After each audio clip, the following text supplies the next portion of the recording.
Hey y'all, welcome to episode 1 of Quarantine Conversations here on Friday Night Glory. Allow me to introduce myself. My name is Christian Dutcher.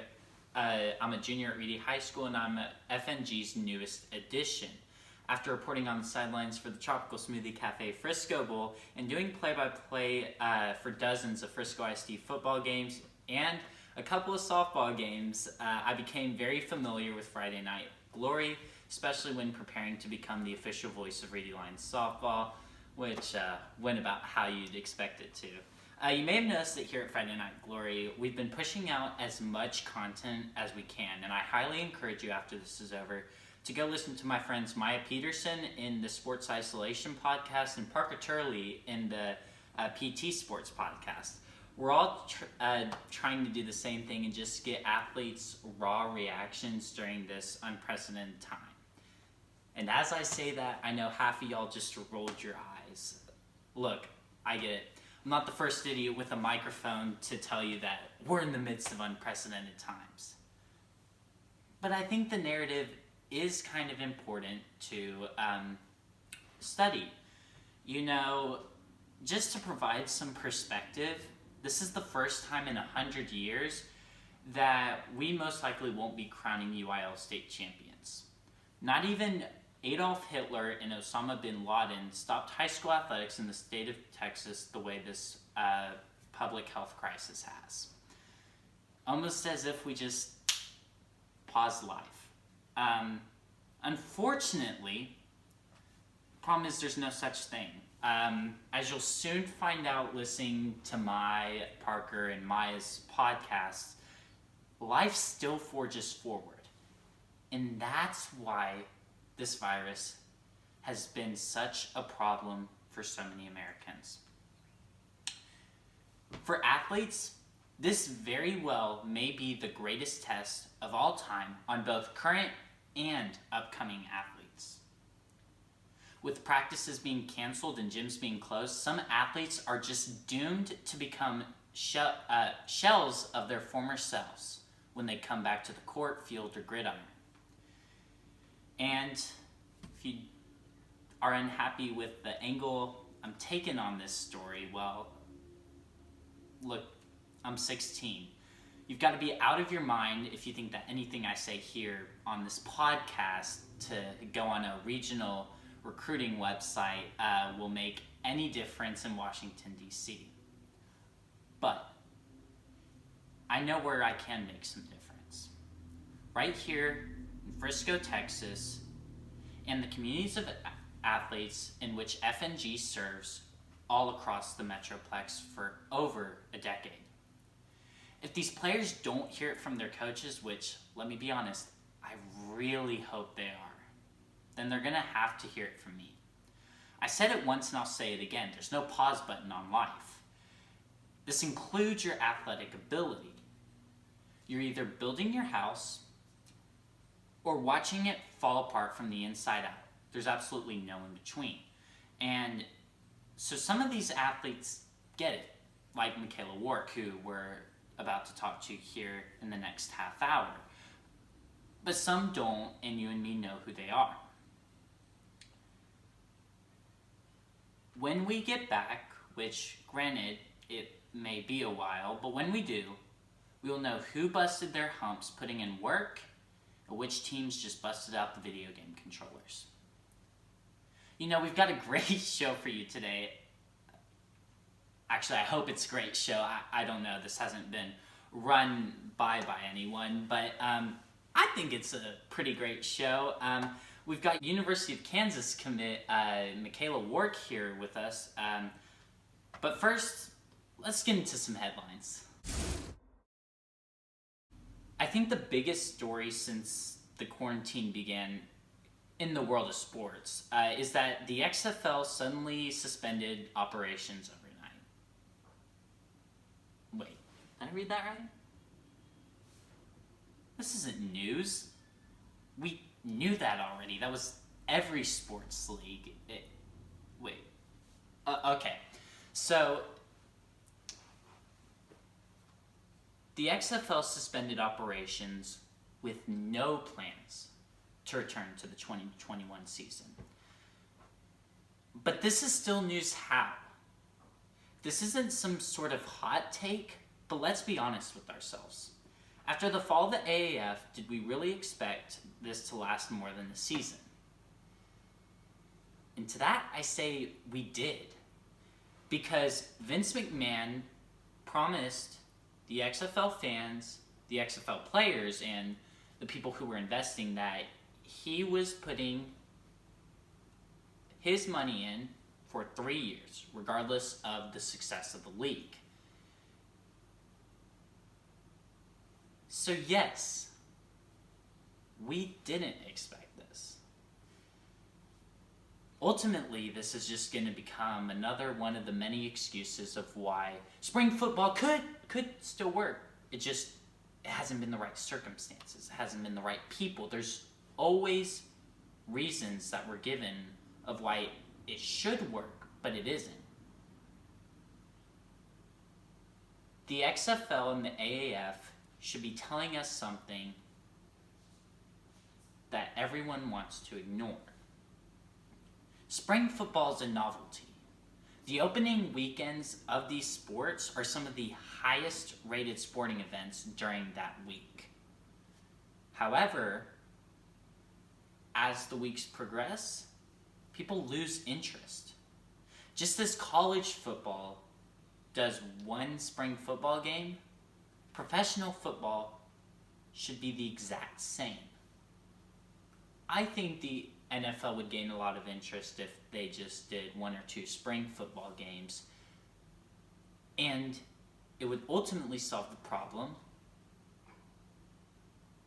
of spring football leagues coming and going just as quickly as anything else. But who I feel worse for in this situation, especially in the Dallas-Fort Worth area, is the City of Arlington. Now, hold on. I don't feel that bad for them, but they kept Globe Life Park standing with the impression that the Renegades would be full-time tenants. Yeah. Some advice, don't do that. Now they've got an interesting question knocking at their door, which, let's be real here, it's not the biggest concern of theirs right now, but eventually it's going to be as important as what to do with the Astrodome. And this question is simple. What's going to fill the empty void of the XFL? And sure, this applies to many cities, but Globe Life Park was the only stadium in which was not shared with another team. And I hear what you're saying. North Texas Soccer Club. They're a USL League One team owned by FC Dallas, who last season won the championship and have been playing out at Toyota Stadium.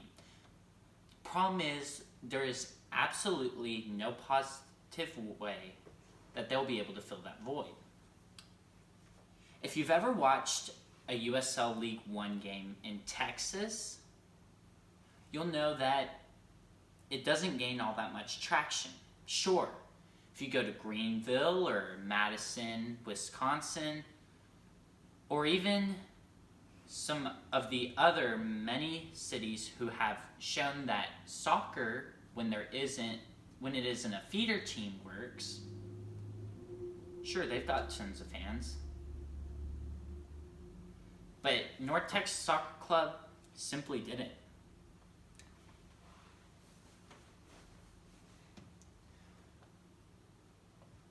Anyway, it's going to be interesting to see what they do with this empty stadium, which honestly they have no reason to keep around. Because keep in mind, North Texas Soccer Club didn't even want to be full-time tenants of Globe Life Park. When they originally announced the team, they talked about being a team that is for all of North Texas, talking about playing in multiple stadiums across the state.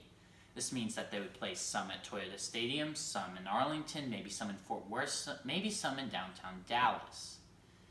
They didn't want to be beholden to a single stadium, and while we didn't see that come to fruition in the 2019 season, I can guarantee you they won't want to take on the financial responsibility of running a stadium that being a full-time tenant of Globe Life Park would entail. Anyway, I'm done talking about minor leagues. Let's talk about our next story. Dana White is prepared to create a new reality TV show as he sends 2 fighters on an island to fend for themselves. Now, I know what you're thinking. No, it's not Survivor. It's actually UFC 249, and it is the craziest, most ridiculous idea I think I've seen. It's arguably the biggest event in mixed martial arts of the year. But I'll tell you why he's doing it. Because Dana don't want to lose out on that pay-per-view money. There's a lot of it there. I'm not opposed to this, actually, believe it or not. All jokes aside, no, not all jokes aside, I hope he takes the WWE angle on this. I think that'd be hilarious. Can you imagine a new reality TV show, Castaway Fight Club? It'd fit in perfectly with the bunch of reality TV garbage they have over on MTV. You know, I've said a lot of unfunny jokes, but no one's here to laugh at me, so right now, I don't know what's good and what's not. So let's just go ahead and move on. That was headlines. We're going to take a deep dive into the MLB, but first, let's move on and welcome today's guest. Earlier today, I talked with Micaela Wark. Here's what she had to say. Hey guys, I'm sitting down virtually, of course, with Kansas commit and one of the few extra innings softball's National Players of the Week from this year. She came out of this season with the .714 batting average and 43 strikeouts before everything came crashing down. Please help me welcome Micaela Wark. Hi.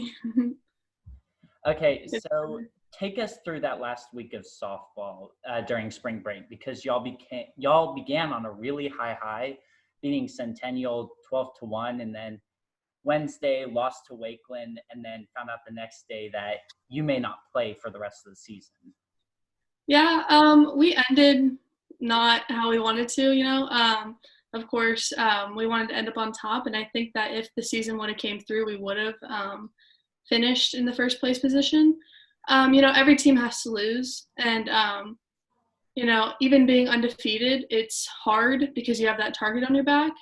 Right. I think that a loss is kind of good in a way because it teaches us like more from when we win. That makes sense. So, we started off strong. Other than that, I think that, like I said, we would have finished on top if the season would have kept going. For sure. So, I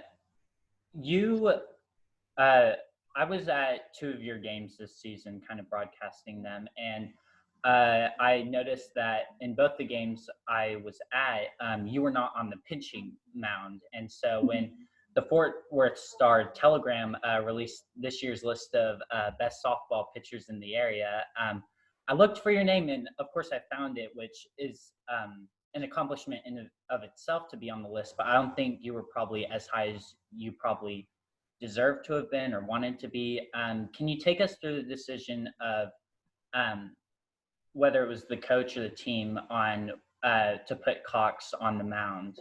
Right. So this year, well, I'm not a pitcher in select ball. I play third base. I'm recruited for third base and the infield position and more hitting. So I mainly just pitch for high school ball.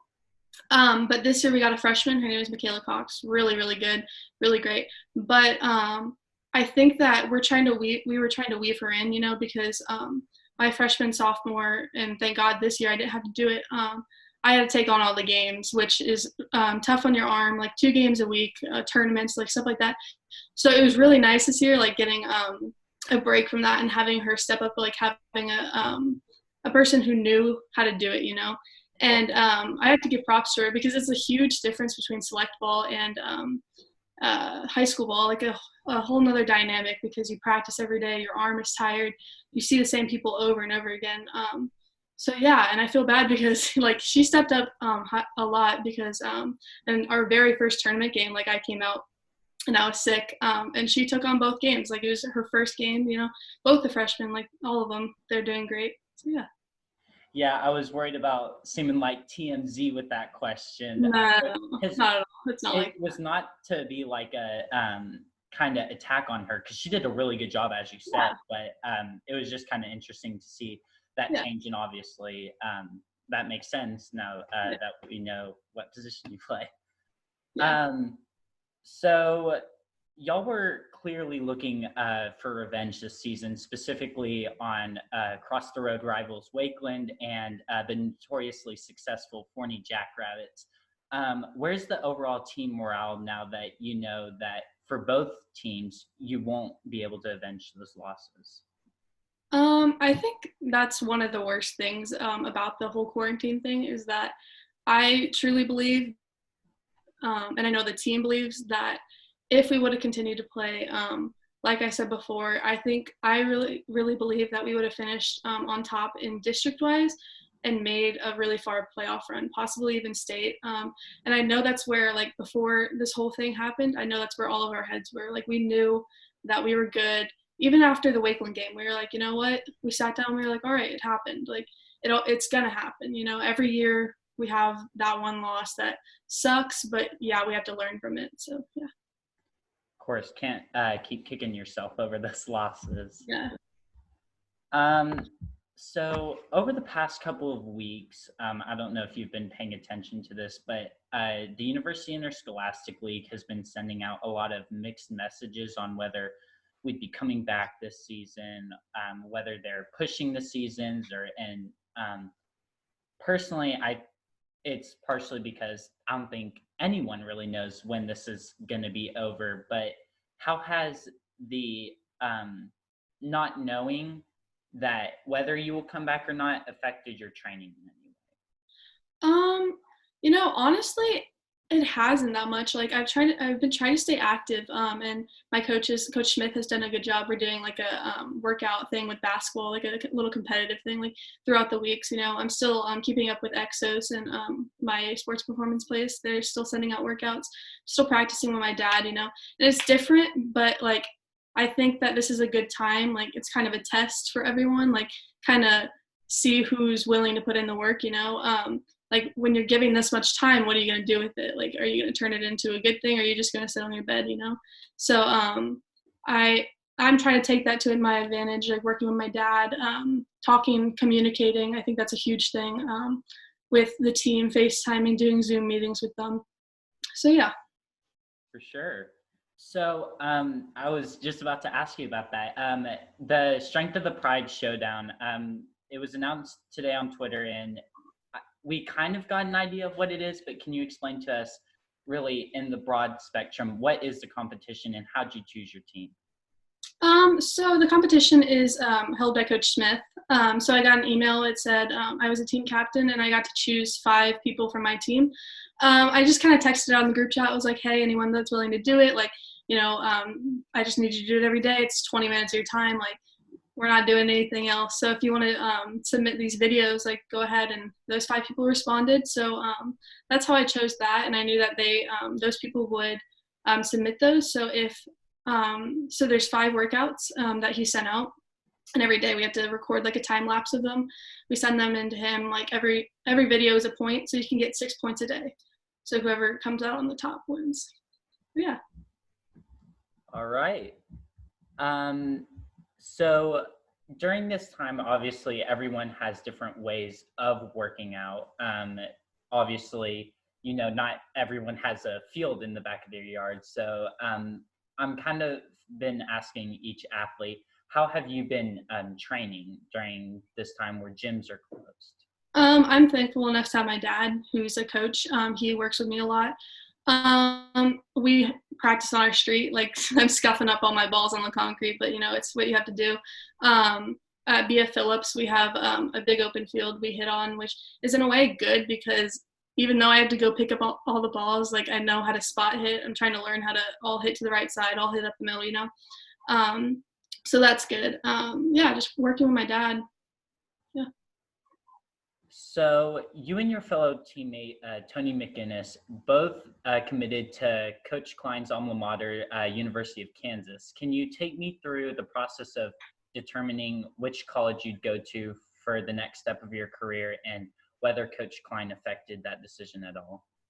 Yeah, so choosing Kansas, it was easy for me, honestly.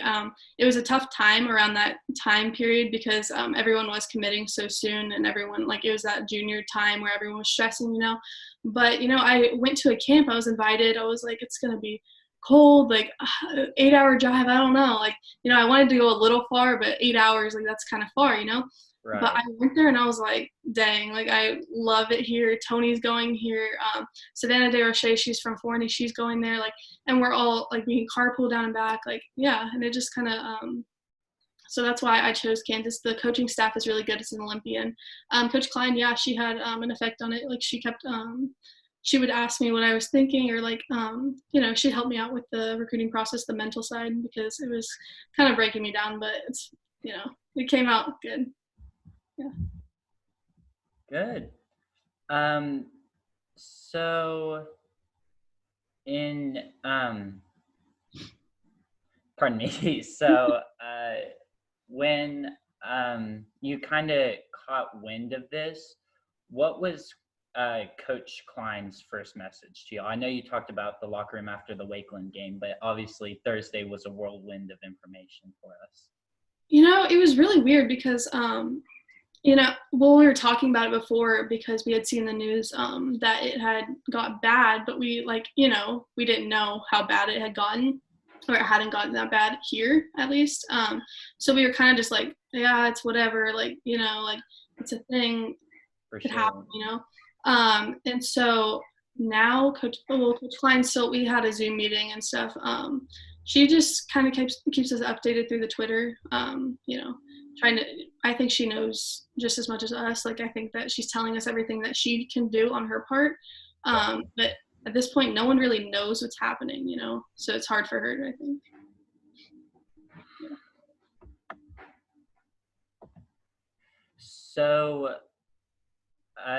talk to us about kind of what your career goals, like what looking forward you want to accomplish, kind of even beyond college, just as a person.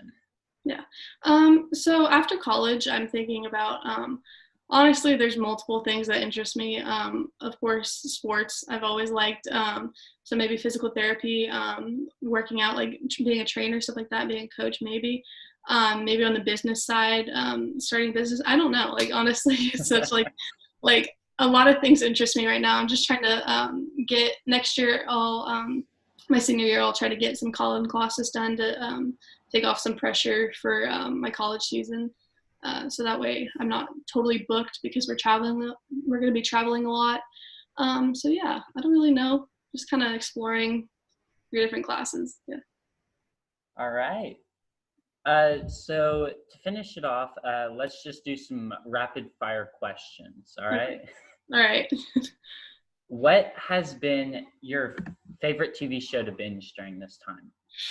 I watched Tiger King. That was interesting. Everything. That was pretty good. Yeah. What is one new skill you learned during this quarantine? Cooking and painting, honestly. That's all I've been doing. Speaking of cooking, what's one thing you've cooked during this quarantine? I made my family omelets and Cajun pasta. Was it good? Yeah, it was it was pretty good. I both with myself. It's pretty good. All right. How has eSchool been going? Because everyone has a different opinion about it. I think part of it is what classes you're in. So kind of tell us easy, hard. What do you think? For me, it's easy in a sense that, like, it's less work to do, but like the teachers, it's hard not having them right there with you, of course. So Sure. like, just in case if you have that one question, then I have to email, or like, it takes a little bit longer, but I think they're doing what they can with what they have, and they did a good job, honestly. Like, the first week, like, they got it done. Like, they found out in like 3 days, and they finished everything with the eSchool, which is really really hard to do, and they did it. So yeah. Yeah, it was insane how quickly they were able to turn around on that. Yeah. Well, is there anything else you want to tell the people? No, just stay safe. Yeah. All right. Thank you for joining us, Micaela. Thank you for having me. While we're on the topic of diamonds in the rough, let's talk about the biggest one of them all, the MLB. There's a lot to unpack in this story, so forgive me if I miss a couple of details. But this first came on my radar Thursday when we found out that the MLB had plans to play all games in the greater Phoenix area. Now, this has changed a little bit since that information came out. However, as we now know, for the first time in MLB history, they intend to have their teams play the entire season at their spring training sites, and instead of using the traditional National American Leagues, moving to a locality-based system of the Grapefruit and Cactus Leagues. And honestly, I don't know how to feel about it. On the one hand, I understand the whole rally around sporting sentiment that's often shared. Heck, one of the most powerful images in my mind as in the wake of 9/11 is George Bush walking out and throwing the first pitch in a bulletproof vest at a Yankees game. That being said, this brings up serious questions for me and lots of people about athletes and their families' health.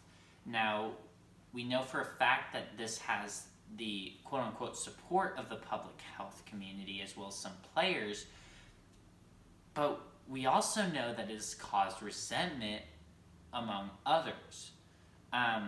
When it comes to the support of the quote-unquote public health community, what they're really talking about is not it's safe for athletes, and that's one of the most misunderstood points. In all actuality, what they're saying is that it would provide a good example on social distancing. And to that, I actually disagree quite heavily.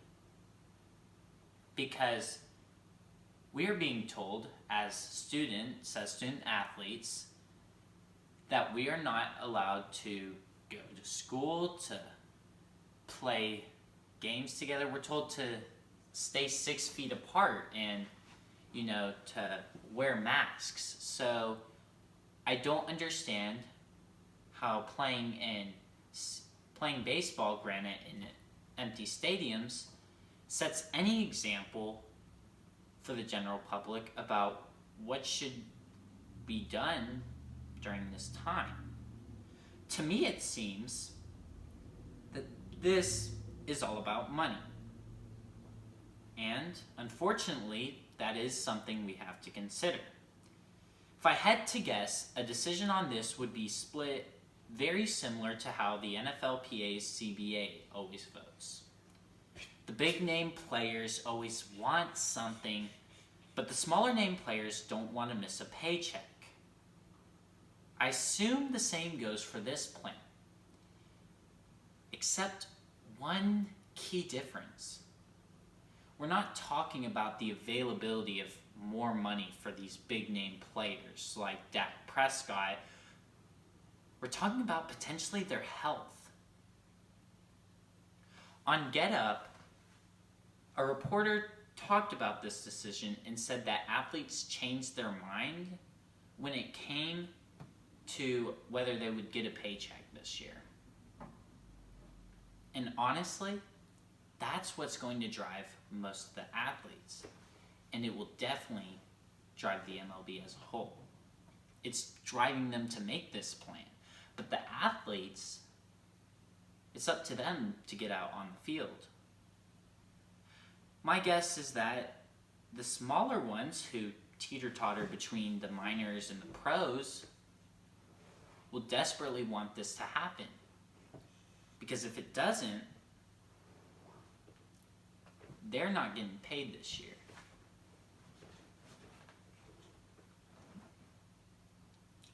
Here's the other thing. This plan relies on one very important key factor.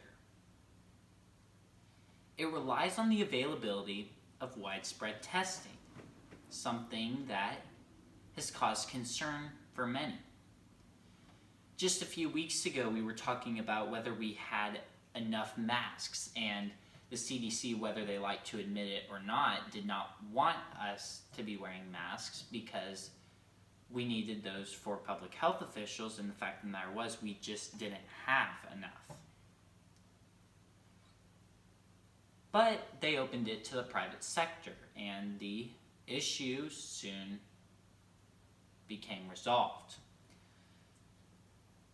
I'm not trying to turn this into a problem of economics, but if testing was to work, and we know that these private sectors do have the ability to pump out tests,